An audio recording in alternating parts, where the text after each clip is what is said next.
አይመጣምም ነበር ያልኩት መጣው እንዴስ ብሎናል ውሃው ላይ አሰራሩ ላይ በደንብ ተሰርቶልናል እግዚአብሔር ይስጥልን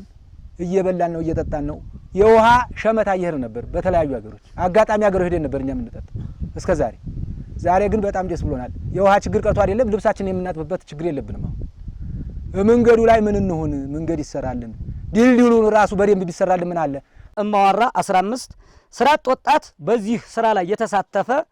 የኛው ልጆች በእኛው ማህበረሰቦች ይጠቅመኛልና ለኛው ይበጀናል በሚል የፊቱን የውሃ ችግር መነሻ በማድረግ የተሳተፉ ወጣት ስራት ወንድ 9 ሴት 6 ድምር 15 በአጠቃላይ በግንባታው ስራ ተሳታፊ ድምር 65 የስራ ኃይሎች በ65 ሰው የስራ ኃይል የስራው አይነት ከጠራን ጀምሮ ድንጋይ በመፍለጥ አሸዋ ከቱልቴ ታውታላችሁ እዛ ላይ ተራራ ይሄን ተራራ በማጓጓዝ በአህያ እስከ 45 አህያ እንደ ቶታል ባንይዘውም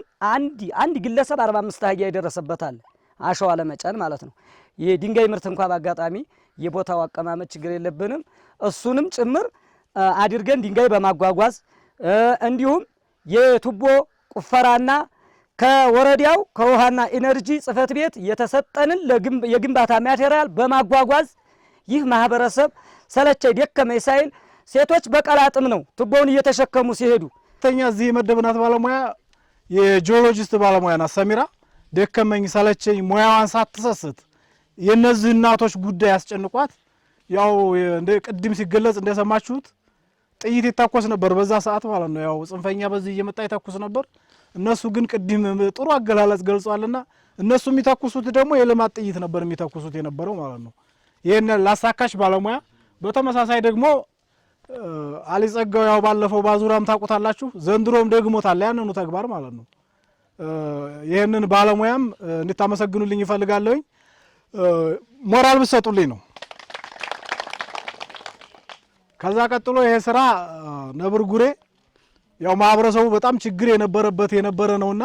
ከ3 ኪሎ ሜትር በላይ ተጉዞ ነው ቤታቸው ያስገባ ነው ማለት ነው ከ3 ኪሎ ሜትር በላይ ወደ በጀት ስንቀይረው ደግሞ የህብረተሰቡ ተሳትፎ ወደ 500 ሺህ ብር ከኛ ወደ 900 ሺህ ብር ኦልሞስት ወደ 1.4 ሚሊዮን ከ1.4 ሚሊዮን በላይ በጀት አውጥተንበታል ማለት ነው በዚህ ፕሮጀክት የፕሮጀክት ገንዘብ ነው ሲኤምፒ የሚባል ፕሮጀክት ነው ያው ቅድም እነምሳውም ሲገልጹ ነበርና የዚህን ማህበረሰብ ችግር እየፈታ ነው ማለት ነው ይሄ ፕሮጀክትና በዛ አግባብ መረዳት ያስፈልጋል ከዛ በተጨማሪ እኔ መጨረሻ ላይ መነጋገር ያለብን ስራውን ሰርተናል በቃ በምንም ይሁን ምን ከባድ መስዋዕትነት ተከፍሎ በጉልበትም በማቴሪያልም በሌላ ነገርም ብዙ ነገር አውጥተንበት ሰርተናል ቀጣይ ግን አጠቃቀሙን በደንብ መጠቀም መቻል አለብን ልንጠብቀው ይገባል እኛ ያስረከብን ነው ዛሬ ያስረከብን ከዚህ በኋላ የዚህ ማህበረሰብ ነው የነዚህ እናቶች ነው የእናንተ ነው የእናንተ ሀብት ስለሆነ ዝም ብሎ ከመሬት የወጣ ነገር ነው ብላችሁ ተራ ነገር ነው እንዳይመስላችሁ በጣም ከባድ የሆነ ከውሃ በላይ መሰረተ ልማት የለም በነገራችን ላይ ማለት ነው ከውሃ በላይ ምንም መሰረተ ልማት የለም ውሃ ከሌለ ያው ህይወት ስለሌለ ማለት ነው ስለዚህ ይሄን ጠብቃችሁ ተንከባከባችሁ ተግባብታችሁ ችግር እንኳን ቢኖር ያው ግጭት ምናምን ሊፈጠር ይችላል ግን ደግሞ መነጋገር ከመጀመሪያው ተነጋግሮ መፍታት የምትችሉ ሰዎች ስለሆናችሁ ይሄንን ሀብት በዛ አግባብ እንድትጠቀሙት ለብዙ አመት እንድትጠቀሙት ለልጆቻችሁ እንድታስተላልፉ ነውና የምንፈልገው ደስ የሚል ፕሮግራም ነው ለኡነቱ ማለት ነው በእናንተም በኩል ደግሞ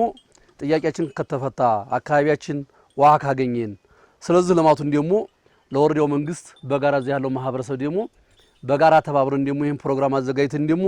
ማስመረቅ አለብን ብላችሁ ማዘጋጀታችሁ በጣም በእኛ በኩል ደስታ አለን ይሄን ይዘን ከዚህ በኋላ ምን ያስፈልጋል ነው ከዚህ በኋላ የሚያስፈልገው እንግዲህ ይሄ ውሃ ተሰርቷል ውሃው አንዳንድ አካባቢዎች ላይ የግጭት መነሻ ይሆናል እዚህ ከፈት እዚህ ዘጋ እዚህ ከፈት ይልና ባለመግባባት ባንዲ ድምጽ ተግባብተን ካሰረበት ውሃው ተጥቅም ውጭ ይሆናል ስለዚህ ጥንቃቄ ይጠይቃል ቅድም ራሱ ስንከፍተው እንኳን አላወቅንበትም እኛ አደናግሮን ነው የወጣ ነው ማለት ነው በተይቺ መጨረሻዋ ስለዚህ ጥንቃቄ ይጠይቃል በባለቤትነት ሁሉም ሰው የዚህ ውሃ ባለቤት መሆን ይጠበቅበታል ማለት ነው ስለዚህ እንዳይበላሽ ምን ጥንቃቄ መደረግ የራሱን የሆነ መተዳደሪያ ደንብ ማለት የሆነ ሰውን የሚያስር ነገር ሳይሆን ውሃው እንዳይበላሽ ሰው በፈለገበት የሰዓት ገደብ ተበጅቶለት የሰዓት ገደቡ ደግሞ አንዳንዱን እስረኛ እንዲያደርግ ውሃ እያለ ደግሞ ቤት ውሃ እንዲያጣ ሰው ይሄ መሰረት አድርገን ከዚህ እስከዚህ የምንቀዳበት ጥበቃ ይላል፣ ጥንቃቄ ይላል። ያም ሁሉም ሰው ባገኘው የሚከፍተው ከሆነ ደግሞ ሌላ ወጪ ያመጣልና ይሄ መሰረት አድርገን ውሃውን በአግባቡ ጥንቃቄ ያስፈልጋል።